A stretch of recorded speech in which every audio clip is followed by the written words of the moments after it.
pernah saya sampaikan waktu itu kan. Tetangganya pesen gitu sama beliau, ya Tuan Syekh, ini hari Jumat, saya minta tolong betul nanti isi khutbahnya tentang bayar zakat. Insya Allah, kata Tuan Syekh. Begitu Jumatan tiba, si tetangga Hasan Al-Basri sang Taqiyuddin ini duduk siap mendengarkan khutbah yang akan dibahas tentang zakat. Begitu Hasan Basri naik mimbar, dia uraikan ternyata yang disampaikan bukan tentang membayar zakat. Tetangga ini kecewa, sehingga nggak nanya juga pulang dari Jumatan, ya nggak nanya. Tapi Jumat berikutnya, gitu ya, si tetangga tadi nggak pesan apa-apa karena dia masih kecewa. Baru disampaikan oleh Hasan Al-Basri masalah zakat jamaah. Nah, barulah tetangganya selesai bertanya, Tuan Syekh, maaf sekali, aku kemarin mintanya Jumat kemarin, Tuan Syekh. Kenapa Tuan Syekh sampaikan Jumat ini? Apa jawaban saya? Kalau Jumat kemarin saya belum bayar zakat. Kalau saya belum bayar zakat, saya nyampaikan tentang zakat. Itu namanya anak murun nana. Saya ngajak orang berbuat baik, saya sendiri belum melakukan. Baik ya. Jadi memberi nasihat ya dengan catatan yang memberi nasihat juga di hadapan yang diberi nasihat itu kita memang betul-betul terakui bahwa kita memang layak. Nah ini kan karena saudara kita sering jadi benturan itu di tengah masyarakat, ya memberi nasihat. Benar memang sampaikan walaupun satu ayat sampaikan, nah, tapi si penyampai ini loh yang jadi persoalan itu si penyampai. Kalau yang penyampai ini tidak bisa diakui kredibilitasnya kalau masalah politik, akhirnya nasihatnya terabaikan, gitu loh. Bukan hanya terabaikan, bahkan mendapat timbal balik. Ya, gitu kan? Orang akhirnya begitu. Ngomong gampang dia sendiri. Nah, gitu Pak. Ini jangan sampai terjadi yang seperti itu. Ya, jadi memahami sesuatu yang diajarkan Rasul ini nggak serampangan, ada tertibnya di situ. Jadi, nah itu ya, hati-hati.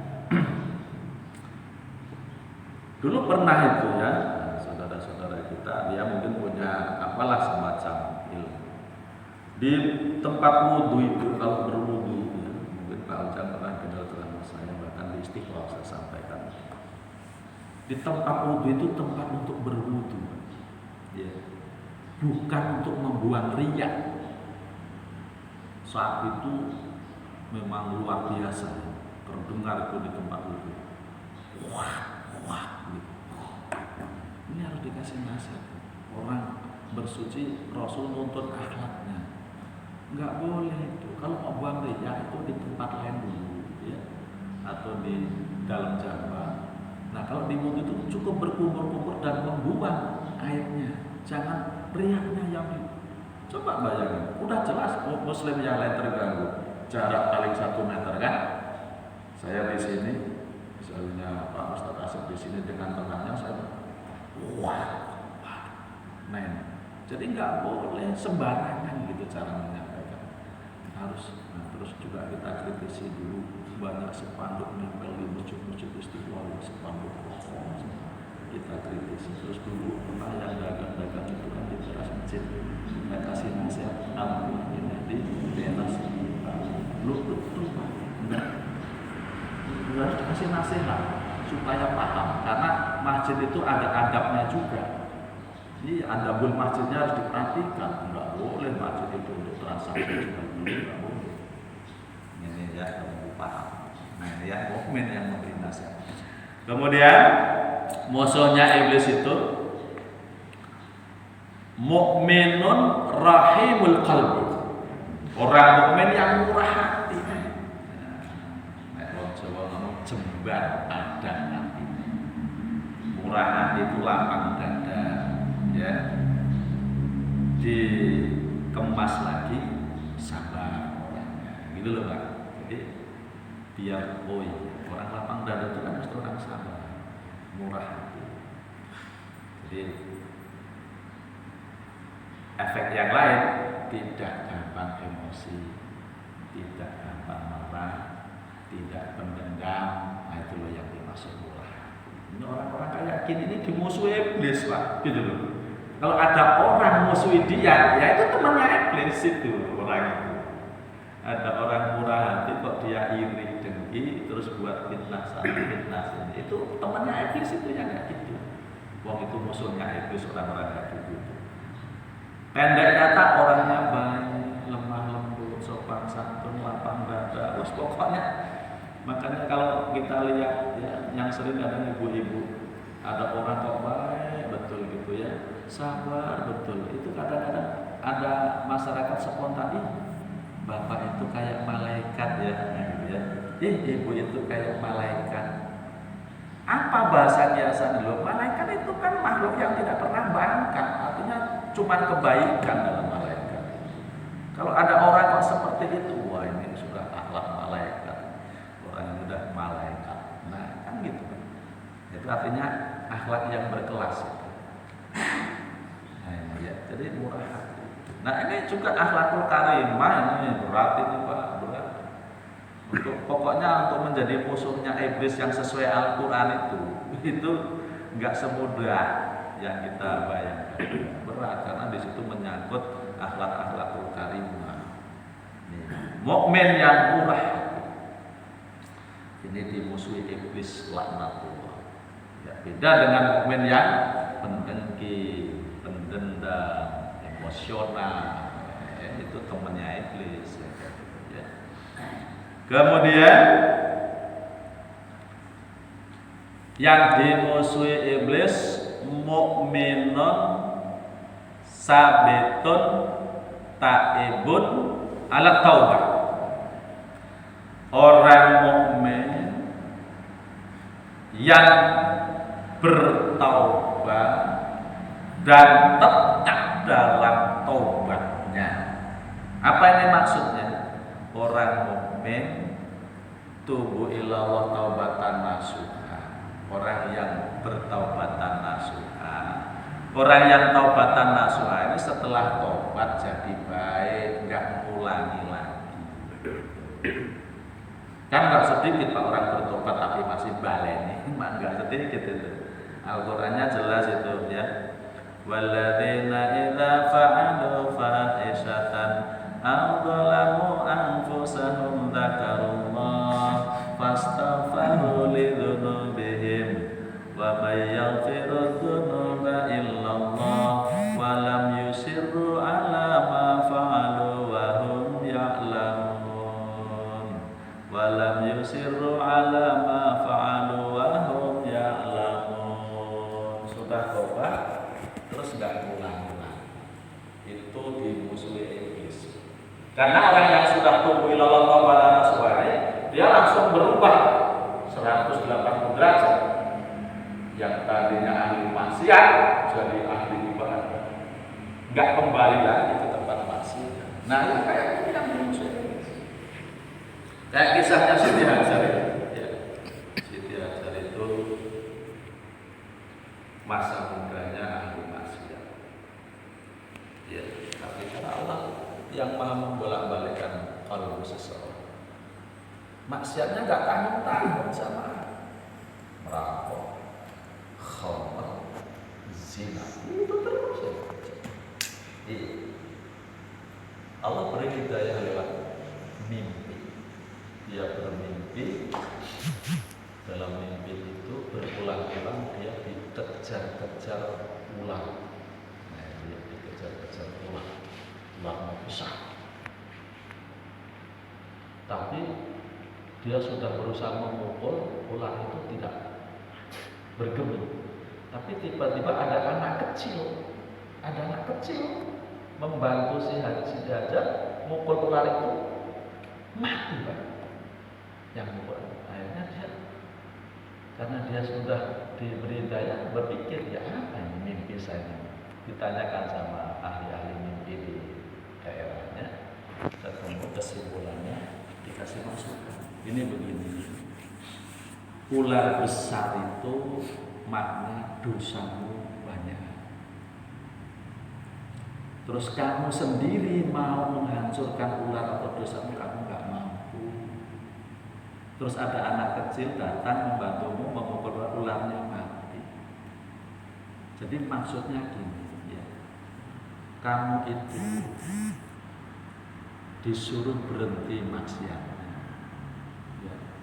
Kalau kamu berhenti, terus kamu kembali ke jalan yang benar, maka dosamu akan terampuni. Dari tafsir ini, akhirnya si Ibnu Hajar ini tinggalkan kampungnya, dia mengembara, tinggalkan teman-teman jahat. Jadi setiap temannya datang ke rumah Ibnu Hajar gak ada di tempat. Walhasil dia mengembara, bla bla bla bla, dan bisa makan buah itu. Yang walhasil dia ketemu seorang waliullah, menikah dengan putrinya. Akhirnya dia mendapatkan cobaan, ya, mendapatkan cobaan, bla bla bla bla. Kemudian cobaan itu lulus, dia kerjakan.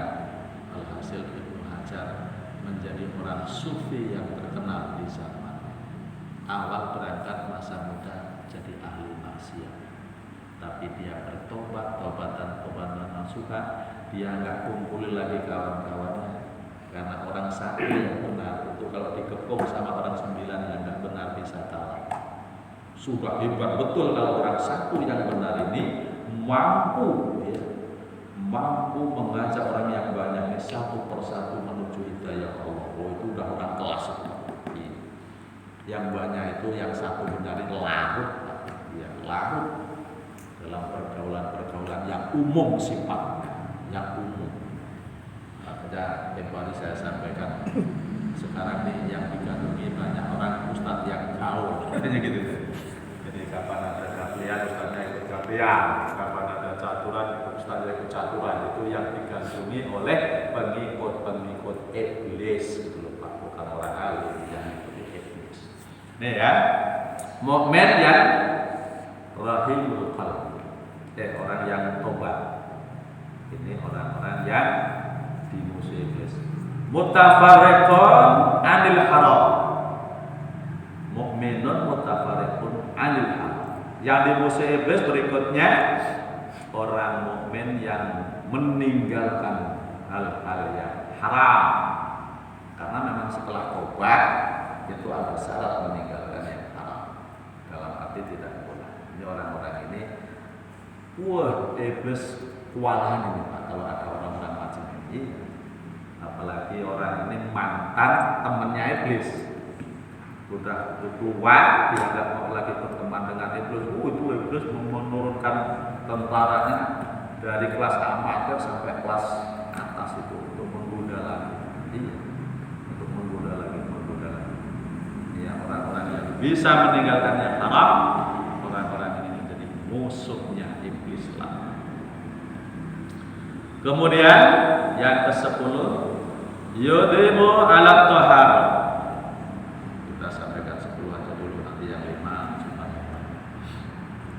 Orang-orang yang selalu menjaga wudhunya.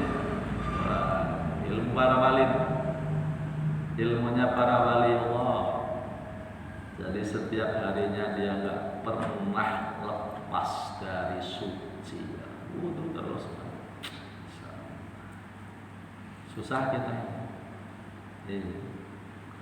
Kadang buang angin malah dibuat mainan, dan itu juga nggak wudhu. Bisa nggak? Ya. Sang khatib aja baru bisa mau tidur. Setiap mau tidur, alhamdulillah sudah mulai belajar berwudhu terus. Kemudian bangun lagi buang angin, wudhu lagi. Tapi kalau untuk yang total sehari ini sudah dicoba tapi memang belum kuat. Ini memang ilmunya para wali. Iya, ilmunya para wali. Tapi nggak ada salahnya sama ini bisa. Dan kalau bisa itu maaf kelasnya beda sudah. Iya, itu nggak pengaruh itu Pak. Orang itu kalau menjaga wudhunya itu pengaruhnya luar dalam itu. Lisan juga bisa terjaga, batin juga bisa terkendali. Itu jangan salah itu. Wudhu kita ini jangan dianggap sepele dengan cuci tangan yang jadi slogan itu nggak ada apa-apanya itu. Wudhu kita ini bermakna jamaah. Setiap basuhan itu ada ampunan di situ. Iya. Jadi makanya wudhu ini cara tohar tingkat tinggi. Yang dibasuh juga tidak sembarangan, organ-organ memang yang senantiasa berbuat dosa. Nah, sekedar cuci tangan pakai sabun itu nggak sebanding dengan toharohnya umat Islam. Belum ada slogan perintah cuci muka kan? Belum ada. Tapi kenapa Bapak cuci muka? Ya nggak penting kalau cuma tangan. Muka juga harus saya cuci, mulut ini juga harus saya cuci. Telinga pun, lubang-lubang yang mendengarkan informasi pun harus dicuci. Karena ini bawa pengaruh ini. Ini kalau ada informasi masuk, ini nggak dicuci, nggak disucikan. Masuk ke sini, bisa olah di sini. Apa yang dia dengar nanti kembali biasa. Padahal yang dia dengar nggak benar. Bisa lagi nggak lihat besok. Lewat. Lisan yang juga berkolaborasi. Jadi menjaga wudhu setiap hari. Ayo kita bersama-sama. Kalau dia memang maaf ini rajin duha itu juga sudah mulai. Iya. Orang yang rajin sholat duha karena pesan Nabi itu jangan sampai kamu tinggalkan, gitu ya kata Nabi. 3 perkara ini. 1 ya. Qobla subuh, karena Buya Hambal mengatakan siapa yang qobla subuh dia mendapatkan dunia beserta isinya. Kemudian sholat duha, kata Nabi, jangan sampai kamu tinggalkan selama kamu hidup, kata Nabi. Sholat duha. Kemudian sholat witir, ini pesanan. Waduh, kalau kita mengkaji akhlakul karimahnya Nabi ini kompleksitas. Tidak ada satu titik pun yang tidak ibadah di sini. Kita sekarang coba kita verifikasi. Kita aja nih yang duduk di sini. Mungkin masih berat kita sholat duha, gitu. Mungkin masih berat kita sholat witir. Padahal itu dipesan Nabi. Usahakan jangan sampai ditinggal selama kamu hidup. Tapi bolak-balik itu kan posisi hukumnya sunnah. Nah kemarin sudah kita singgung, kalau kita mengartikan sunnah itu dikerjakan dapat pahala, tidak dikerjakan tidak apa-apa, itu makna itu sama yang disampaikan dengan anak-anak SD. Anak SD kalau ditanya sunnah itu apa? Sunnah sholat kalau dikerjakan dapat pahala, kalau ditinggalkan tidak apa-apa. Sunnah itu apa mas? Ya sama itu yang disampaikan anak SD. Berarti masih sama. Kalau kita memaknai sunnah tadi seperti anak SD, berarti kita masih sama dengan anak SD. Kalau masih sama, otomatis nafsunya akan mendorong untuk tidak mengerjakan karena tidak apa-apa, kan gitu. Tapi kalau yang dewasa ditanya, sunnah itu kalau dikerjakan dapat pahala, kalau ditinggalkan kita rugi Pak Ustaz. Nah itu udah beda Pak kelasnya, gitu. Subhanallah. Nah, ya. Jadi apa-apa jangan dikembalikan ke hukum yang menurut kita enggak apa-apa sama. Sunnah Rasul itu. Nah ini ya, sementara sampai 10 dulu ya, musuhnya iblis, tambahannya mukmin yang selalu ngasih nasihat, mukmin yang hatinya lapang murah, orang mukmin yang taubatan nasuhan, orang mukmin yang menjaga wudunya. Berat-berat ini ya, luar biasa. Ya silakan. Nah, yang tanya silakan. Pak John, Pak Jansan dulu. Ilmu taubat.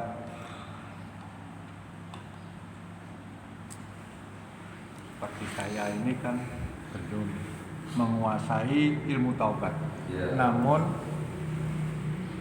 saya sering mengajak tetangga, saya sering menyuruh kepada saudara saya atau anak-anak saya, namun ilmunya saya memang ya. Ada yang bertanya, anak saya, ilmunya bagaimana? Karena saya tidak mampu untuk menjawabnya, ya yang penting tobat dulu, nanti masalah ilmu saya suruh bertanya kepada orang-orang yang punya ilmu. Bagaimana hukumnya saya itu? Ya, ini ya, barusan yang saya singgung ternyata kejadian di pribadi beliau yang bilangin mendapat tanggapan. Nah, makanya tadi saya sampaikan kita harus siap. Ilmu tobat itu maksudnya syaratnya taubatan nasuha. Walladzina idza fa'alu fahisatan, Ali Imran Pak ya, nanti itu bisa dibuka Ali Imran 134. Syarat taubatan nasuha yang pertama menyesal atas dosa-dosa yang sudah dilakukan. Nyesel terus. Ada syaratnya. Mau taubatan nasuha itu ada aturan gitu. Nah, orang toko-toko makan gitu ya. Negara kan enak syaratnya golek sangun nih. Orang toko-toko numpak mobil, pas neng jero mobil dijali ongkos orangnya ribut nih gitu. Syarat taubatan nasuha pertama menyesal dulu bahasa. Minasyaqa arbaun, celaka orang-orang ini yang jamudul ain, orang yang selalu kering air matanya, tidak pernah menangis menyesali dosanya. Pertama menyesal, mustahil kita nggak punya dosa. Bahkan boleh jadi kita pernah ingat dosa berat yang kita lakukan. Iya. Nah, tatkala itu cepat-cepat kita, kalau dalam sunahnya lewat sholat tobat, kemudian dalam sholat tobat itu wujud nyesel dibarengi dengan istighfar. Nih menyesal. Yang kedua fastaghfiru, mohon ampun. Ya mohon ampun ini lahirnya banyak istighfar, batinnya betul-betul juga dihadirkan ya di hadapan Allah Ta'ala. Nah, sehingga dengan batin yang hadir, maka penyesalan tadi akan mengalirkan air mata. Orang bertobat itu 99% nangis. Gitu loh. Orang menyesal, ya. Orang menyesal itu nangis. Beda dengan kalau orang yang memang hatinya keras, nyeselnya malah puas. Kan maaf ya. Saya mah udah puas kalau minum. Nah, ini nggak benar itu. Iya, yang benar itu kalau dia bilang sudah tobat tapi omongannya, alah saya udah puas, maksiat saya udah puas. Bukan begitu, saya nyesel, saya maksiat, iya saya nyesel. Makanya saya tobat, harusnya itu bukan saya udah puas, ya. Itu berarti nggak benar ya. Nah, ya. Jadi yang kedua istighfar, Pak Sangsa, ilmunya untuk taubatan nasuha itu pertama menyesal itu punya tendensi ingat dosa. Ya. Dzikrul dzunubil madiyah, ingat dosa-dosa kurang baik. Terus sudah itu barengi dengan istighfar. Astagfirullah. Paling baik astagfirullah. Yang ketiga, syarat taubatan nasuha setelah mohon ampun, janji enggak ngulangi perbuatannya lagi. Ya setelah bertobat, janji enggak ngulangi perbuatan dosanya lagi. Yang keempat, baru fastabiqul khairat, menutupi hal-hal yang kemarin dengan perbuatan yang baik-baik. Maknanya apa? Tahan. Kembali tahan. Mamaridan falam yazdad khaira fadzaka ayatu anallah bikafirhu dzunubu. Kalau ada orang yang sembuh dari sakit kok sudah sembuh enggak tambah baik, itu tanda-tanda pas sakit dosanya nggak diampuni Allah. Padahal hikmah dibalik sakit itu Allah mau ngampuni dosa. Kan banyak Pak orang itu sudah ditolong Allah nggak tambah baik, sakit parah. Iya sih, ikhtiarnya dia berobat sono sini, tapi hakikatnya bukan Allah. Sudah sembuh kembali maksiat lagi. Astagfirullah. Coba. Waktu sakit sebutannya juga nggak salah-salah Pak Allah. Pas sakit. Begitu sudah sehat, hayya 'alas shalah. Oh, masih berkelana. Masyaallah. Nah, ini syarat tobat. Nah, jadi yang pertanyaan tadi maksudnya ilmunya tobat tadi gimana? Ilmu tobat itu gimana? Syarat tobat itu gimana? Nah, tadi Pak Sansan jawab, yang penting tobat dulu kan gitu, baru nanti tahu ilmu. Nah, itu juga langkah itu. Iya, karena beliau mau ngasih ilmunya kan nggak siap. Yang penting tobat dulu. Tobat itu maksudnya kembali dulu ke jalan yang benar, itu maksudnya tobat. Sadar dulu. Nah, ilmunya itu kamu menyesali dosamu yang sudah kamu lakukan. Yang kedua, jangan ampun ngapura Gusti Allah sing oke. Sing ketelu aja dibaleni meneh kuwi. Sing kepapat ayo salat perintah Gusti Allah dilaksanakan. Itu ilmu. Dasar ilmu ini di Quran surat Al-Imran 134. Ada di Al-Quran. Ilmunya bukan produk ustaz, bukan. Ilmunya tetap dari Al-Quran dan As-Sunnah. Nggak boleh produk ustaz. Ya, nggak boleh mereka kan. Banyak itu kan pakar-pakar psikolog itu yang nggak pakai dasar Al-Quran, dia pakai dasar pengalaman orang-orang yang sukses ya, itu kecil itu Pak, sama Al-Quran nggak ada apa-apa. Itu ya. Ya, satu lagi Pak Jo. Ini masalah wudhunya Pak. Wudhu ya. Jadi kalau sudah berwudhu, tapi setelah kita sudah selesai sholat sunat, terasa ingin buang angin kan ragu, tapi sebenarnya enggak, kita berwudhu. Bagaimana hukumnya sewaktu kita sholat wajib sudah berjamaah, terasa tapi apa kita harus berwudhu tinggalkan sholat dulu atau sebenarnya itu hanya terasa gitu? Ya, tapi menimbulkan keraguan. Ya. Jadi kalau sampean merasa masih ada suci atau tidak suci, berarti dia timbul keraguan. Nah, keraguan ini tinggalkan, sempurnakan saja berwudu. Karena tatkala kita beribadah dalam kondisi ragu, ini mempengaruhi ibadah kita, bisa nggak diterima Allah. Iya, makanya bersama Rasulullah, kalau kamu ragu-ragu tinggalkan. Bukan tinggalkan ke wudunya, ya, tinggalkan keraguan itu, sempurnakan wudunya, gitu loh. Jangan nekat wudu tapi masih ragu ujungnya. Tapi kalau sampai sudah wudu lagi, insya Allah nggak ragu, ya kan. Tapi kalau sampai tadi nggak wudu, pasti masih ragu, pasti.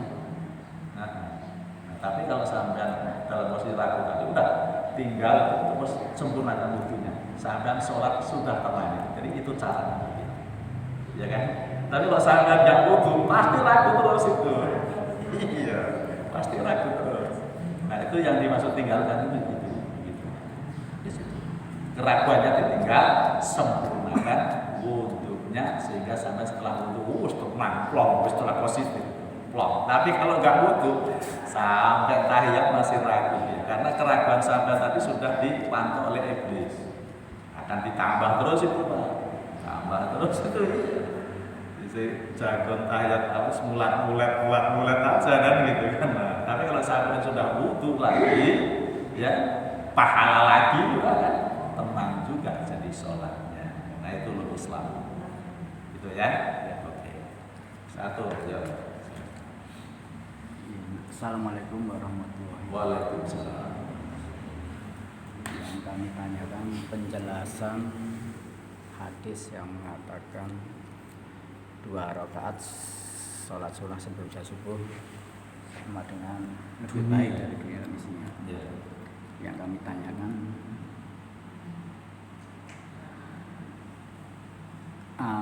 untuk saya untuk orang lain, seandainya kami ini subuhnya katakanlah kita datang kan dari rumah kan adzan baru wudhu biasanya kan, wudhu lagi kadang-kadang wudhu.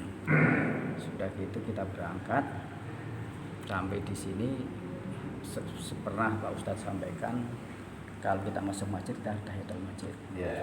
Apa tahiyatul masjid itu udah termasuk qobliyah subuh atau mungkin kami mau sholat tahajud katakanlah kan itu kadang-kadang sampai semampu kami, bisa sampai 11 biasa sampai apa itu sudah termasuk qobliyah?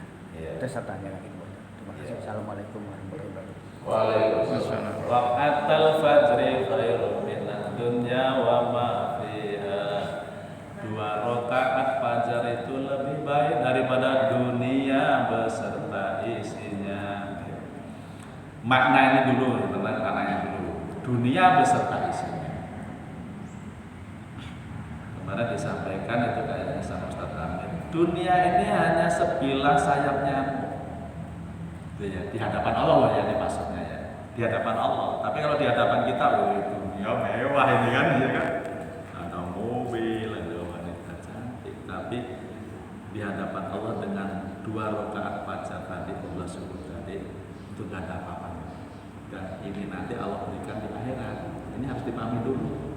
Mana buktinya saya tak punya apa-apa di dunia, misalkan Allah nanti kasih itu nanti di akhirat, nggak layak dikasih di sini karena nggak nyakup. Namanya dunia beserta isinya kan, alam itu nanti dikasih di akhirat, itu maknanya dulu. Kemudian teknisnya ini, Rasulullah menyampaikan, sholat wajib kamu kerjakan semua itu di masjid-masjid. Tapi kalau sholat sunat itu boleh di rumah. Itu juga harus diilmui ya. Makanya saya kalau qoblah subuh, maaf ini, saya selalu di rumah. Gitu ya. Saya qoblah subuhnya di rumah. Tapi bapak-bapak nggak usah harus ngobrol saya, gitu ya.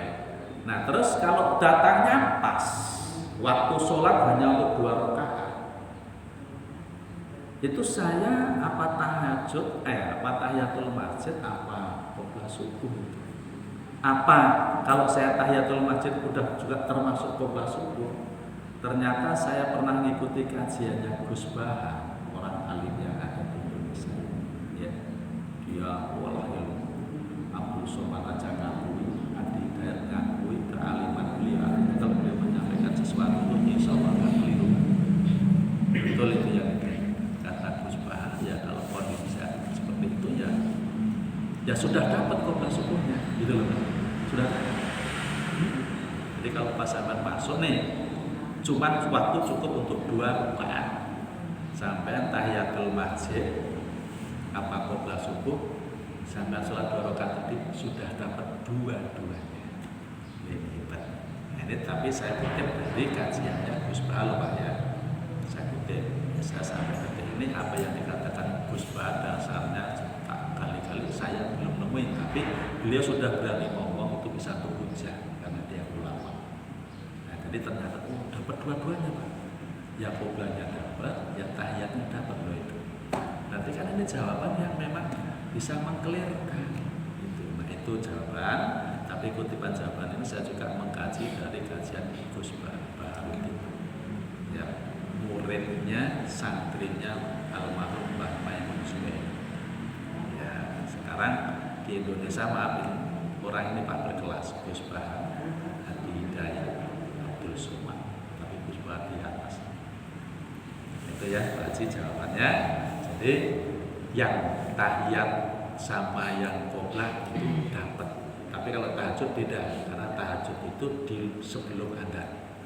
Kalau ini kan tahiyat sama qoblah sesudah adzan.